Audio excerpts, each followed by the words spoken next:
পরীক্ষণের নাম স্ফেরোমিটারের সাহায্যে কোনো বক্রতলের বক্রতার ব্যাসার্ধ নির্ণয়। তত্ত্ব: কোনো বক্রতল যে গোলকের অংশ বিশেষ ওই গোলকের ব্যাসার্ধকে বক্রতার ব্যাসার্ধ বলা হয়। একে সাধারণত আর দ্বারা প্রকাশ করা হয়।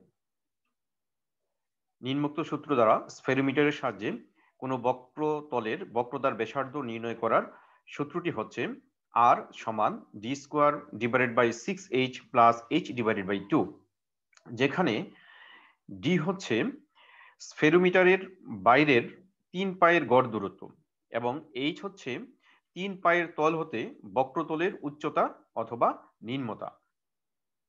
প্রয়োজনীয় যন্ত্রপাতি: স্ফেরোমিটার, সমতল কাচ প্লেট, পরীক্ষণীয় বক্রতল, মিটার স্কেল, পাতলা কাগজের টুকরা।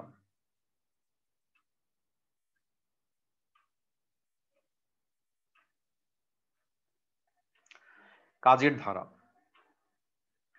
স্ফেরোমিটারের রৈখিক স্কেলের ক্ষুদ্রতম এক ঘরের মান কত এবং বৃত্তাকার স্কেলের মোট ভাগ সংখ্যা কত তা প্রথমে আমরা লক্ষ্য করি। এখানে আমরা দেখতে পাচ্ছি যে স্ফেরোমিটারের যে রৈখিক স্কেলটি আছে সেই রৈখিক স্কেলটির ক্ষুদ্রতম এক ঘরের মান হচ্ছে 1 মিলিমিটার। এখানে ক্ষুদ্রতম যে ঘরগুলো আছে প্রত্যেকটা ঘরের মান হচ্ছে 1 মিলিমিটার। আমরা এই হচ্ছে রৈখিক স্কেল, এই রৈখিক স্কেলটি দেখতে পাচ্ছি। অন্যদিকে এই যে বৃত্তাকার যে স্কেলটি আছে আমরা খুব বড় করে এই স্কেলটিকে দেখতে পাচ্ছি এখানে, যে এখানে শূন্য থেকে শুরু করে একদম এইভাবে ঘুরে ঘুরে ঘুরে যদি আসি তাহলে আমরা দেখব যে মোট 100টি দাগ কাটা আছে। এই 100টি দাগ কাটা আছে, সুতরাং এইখানে মোট ঘর সংখ্যা হচ্ছে 100। তাহলে বৃত্তাকার স্কেলের মোট ভাগ সংখ্যা হচ্ছে 100। অতঃপর যন্ত্রের পিচ নির্ণয় করি এবং এ থেকে আমরা লঘিষ্ঠ ধ্রুবক বের করব। আমরা জানি পিচ হচ্ছে যখন বৃত্তাকার স্কেলটি একবার ঘূর্ণন সম্পন্ন করে তাহলে তা রৈখিক স্কেল বরাবর যে দূরত্ব অতিক্রম করে তাকে আমরা বলছি পিচ। এখানে দেখতে পাচ্ছি যে বৃত্তাকার স্কেলটিকে যখন আমরা ঘোরাই, দেখো দুইবার পূর্ণ ঘূর্ণন হওয়ার পরে এটি এখান থেকে এই পর্যন্ত 2 মিলিমিটার দূরত্ব অতিক্রম করেছে। তো সুতরাং যদি এটি একবার ঘূর্ণন সম্পন্ন করে তাহলে নিশ্চয়ই 1 মিলিমিটার দূরত্ব অতিক্রম করবে। বৃত্তাকার স্কেলটি দুইবার ঘূর্ণনের ফলে এটি রৈখিক স্কেল বরাবর 2 মিলিমিটার দূরত্ব অতিক্রম করেছে। সুতরাং এটি যদি একবার ঘূর্ণন সম্পন্ন করে তাহলে 1 মিলিমিটার দূরত্ব অতিক্রম করবে রৈখিক স্কেল বরাবর। সুতরাং আমরা বলতে পারি স্ক্রু পিচ হচ্ছে 1 মিলিমিটার। তাহলে এবার আমরা এখান থেকে লঘিষ্ঠ ধ্রুবক বের করতে পারি। রৈখিক স্কেলের ক্ষুদ্রতম এক ঘরের মান হচ্ছে 1 মিলিমিটার। এবার স্ক্রু পিচ হচ্ছে 1 মিলিমিটার। বৃত্তাকার স্কেলের মোট ভাগ সংখ্যা ছিল 100। সুতরাং লঘিষ্ঠ ধ্রুবক হবে স্ক্রু পিচ ডিভাইডেড বাই বৃত্তাকার স্কেলের মোট ভাগ সংখ্যা সমান 1 ডিভাইডেড বাই হচ্ছে 100 সমান হচ্ছে 0.01 মিলিমিটার। স্ফেরোমিটারকে একটি কাগজের উপর চেপে ধরে ওর 3 পায়ের ছাপ দেই।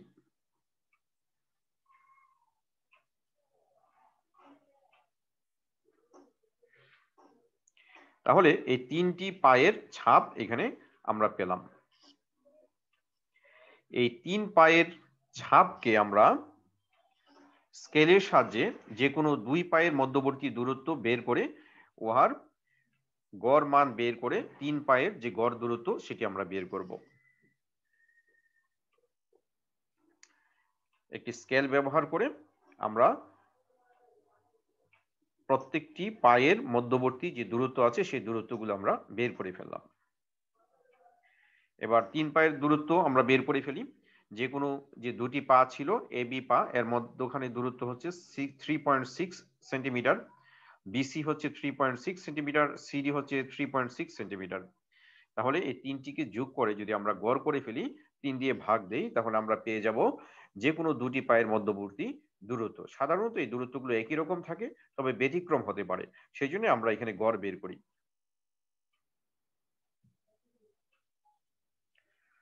এবার স্ফেরোমিটারের মধ্যের স্ক্রুটিকে যথেষ্ট উপরে তুলে পরীক্ষণীয় বক্রতলের উপর স্থাপন করি। এই হচ্ছে স্ফেরোমিটারের মধ্যের যে স্ক্রুটি আছে, এটাকে আমরা উপরের দিকে উঠিয়ে নিলাম। নিয়ে এইখানে আমরা কি করব, এইখানে যেই আমাদের পরীক্ষণীয় যে বক্রতল আছে সেই বক্রতলটিকে আমরা এই জায়গার মধ্যে স্থাপন করব।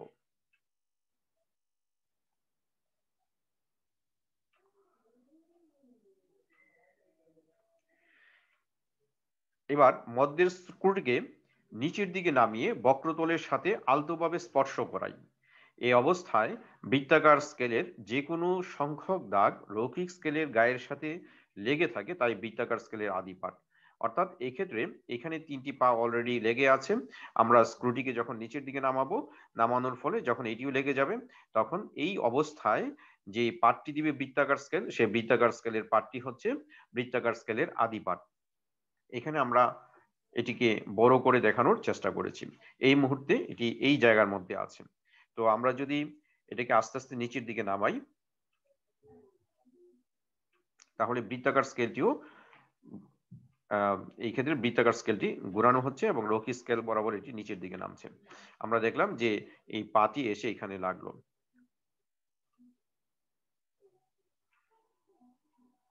তো এই বিষয়টি একবারে পূর্ণভাবে লেগেছে কিনা সেটি জানার জন্য আমরা একটি কাজ করতে পারি। একটি ছোট কাগজের টুকরাকে এই পায়ের নিচে ধরতে পারি। তাহলে আমরা দেখতে পাচ্ছি যে এই কাগজের টুকরাটি এর ভিতর দিয়ে যাচ্ছে না। যদি এটি সম্পূর্ণরূপে লেগে থাকে তাহলে যাবে না। আর যদি সম্পূর্ণ লেগে না থাকতো তাহলে এটি এর ভিতর দিয়ে অতিক্রম করে যেত। তাহলে আমরা বলতে পারি যে এটি সম্পূর্ণ লেগে গেছে। এবং এই পাগুলো আগে লাগানো ছিল, তারপর আমরা একটু চেক করে নিব 3টি পায়ের মধ্য দিয়ে ঠিক একইভাবে এই কাগজের টুকরাকে প্রবেশ করিয়ে দেখি যে এটি অতিক্রম করছে না। সুতরাং আমরা বলতে পারি এই অবস্থায় আমরা 3টি পা, এই পাটি প্রত্যেকটি পাকে যখন আমরা পরীক্ষা করব, তখন যে পাঠটি আছে এখানে সেই পাঠটি হচ্ছে আদি পাঠ। তাহলে এই আদি পাঠটি আমরা দেখে নিলাম, সেটি হচ্ছে 1। এটি 1 ছিল, এই 1। এবং তাহলে আমরা ছকের মধ্যে এই বক্রতলের উপরে বৃত্তাকার স্কেলের যে আদি পাঠ, সেই পাঠটিকে আমরা লিখে নিলাম 1।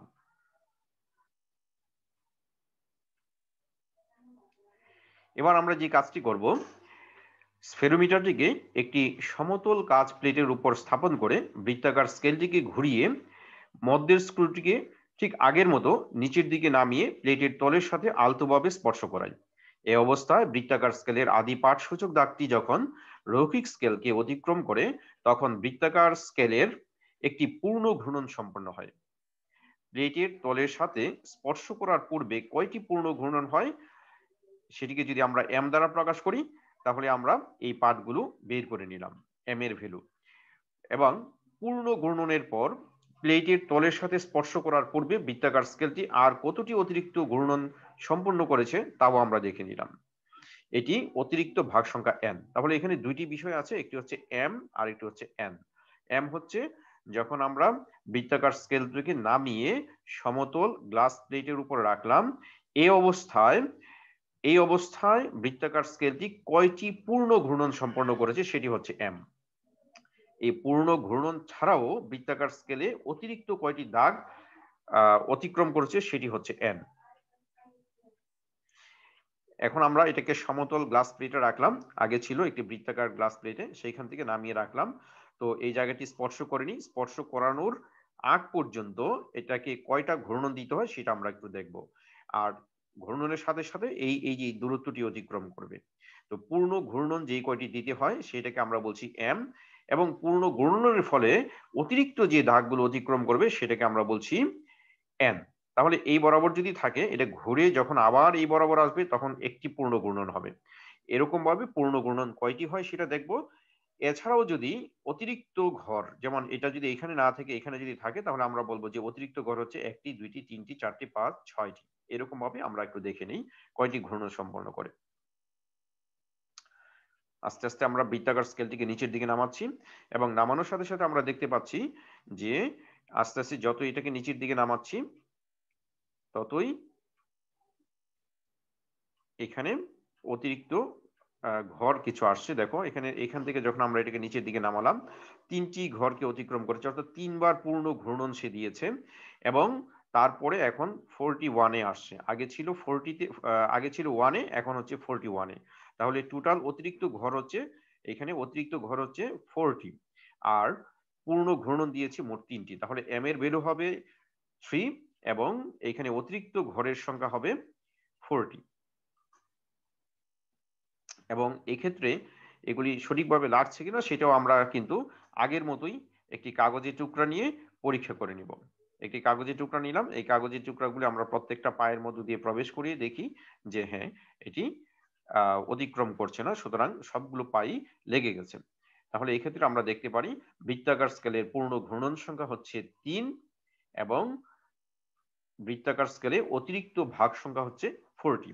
কেননা এটি আগে ছিল 1 এর মধ্যে, এখন 41 এর মধ্যে আছে, সুতরাং 40 থেকে যখন আমরা 1 বাদ দিব তাহলে অতিরিক্ত ঘর সংখ্যা হচ্ছে 40।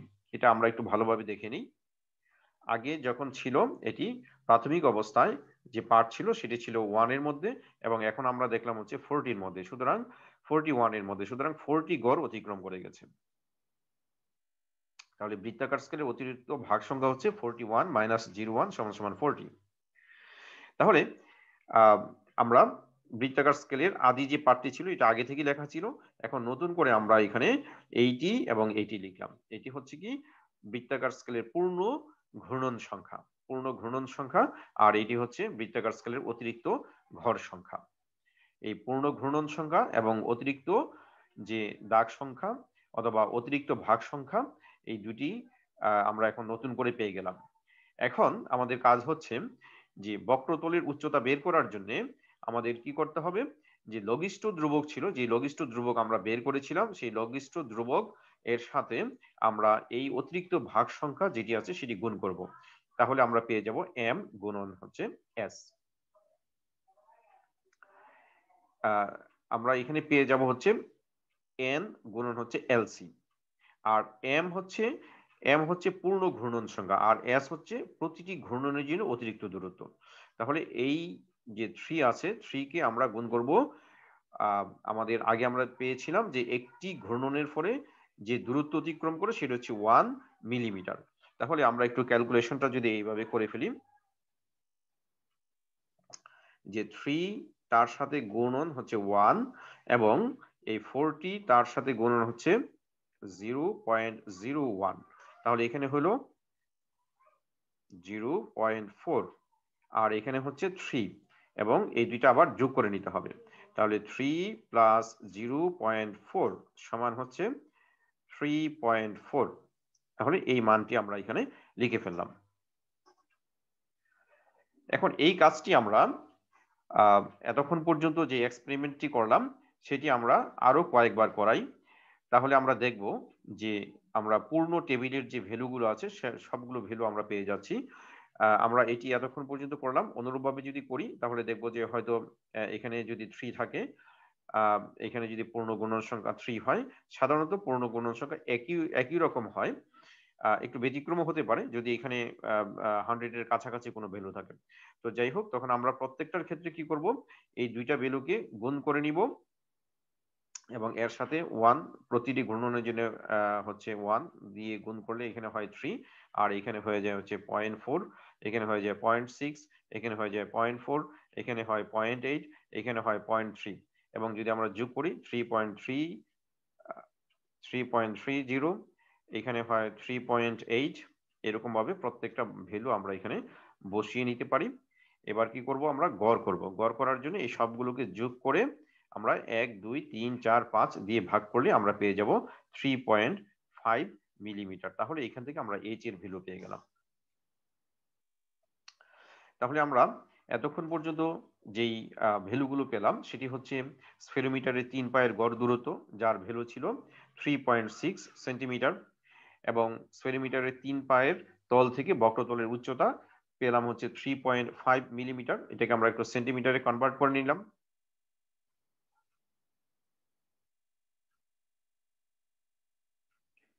এবং এই দুইটি মান যখন আমরা r equal to D square divided by 6h plus h/2 এখানে বসাই, এখানে সবগুলো ভ্যালু যখন আমরা এখানে বসালে আমরা পাবো 6.35 সেন্টিমিটার।